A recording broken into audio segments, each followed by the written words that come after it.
So there's an interesting story about two evangelists, Billy Graham and Charles Templeton.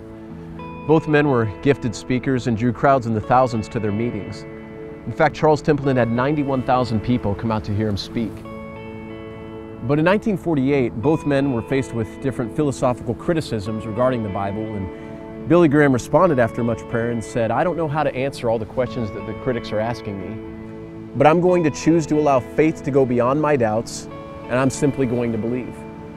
Templeton, faced with these same questions, enrolled at Princeton Theological Seminary and less than a decade later declared himself an agnostic. In 1996, he wrote his memoir called Farewell to God, My Reasons for Rejecting the Christian Faith. Later in his 80s, in an interview about Jesus, Templeton responded and said he was the greatest human being who ever lived.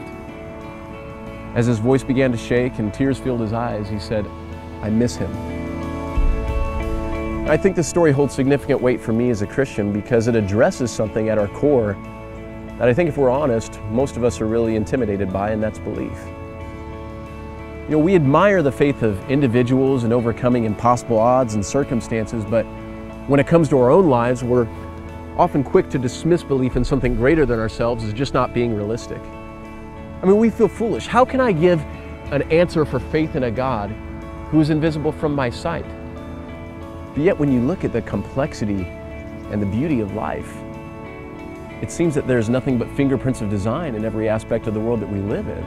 So what in essence is forced upon us is a choice of belief or unbelief. Jesus said in John 14 verse 6 that I am the way, the truth, and the life. No one comes to the Father except through me. In essence, what he's saying here is that no religion is the way, no religion is the truth, nor is it the life, not even the one that you're practicing. What gets you to God is not religion. It's a relationship with Jesus. Religion is helpful only to the extent that it serves this higher purpose. The way, the truth, and the life has never been about Christianity, about right and wrong, following all the rules, or even morality. It's always been and will always be about simply knowing Jesus. I love what Charles Spurgeon once said, in that we will never find happiness by looking at our prayers, our doings, or our feelings. It is who Jesus is, not who we are, that gives rest to the soul. I think back to 9/11, when churches across the country were packed with people seeking God in the face of tragedy. And we do this. We often turn to God when we feel like He is our last hope. But what ends up happening is we hoist our prayers towards heaven as if we were picking a lottery ticket. You know, hoping God hears us, hoping that we get an answer. When the fact is that God told us He would never leave us or forsake us. He's been there with you the entire time with arms wide open. The Bible says, "You will seek me and find me when you seek me with all your heart." He's calling you.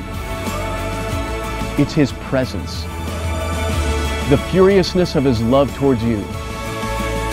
His one desire is a relationship with you.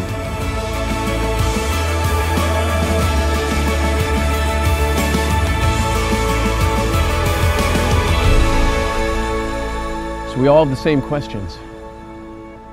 Why don't you ask God to reveal Himself to you? And He will.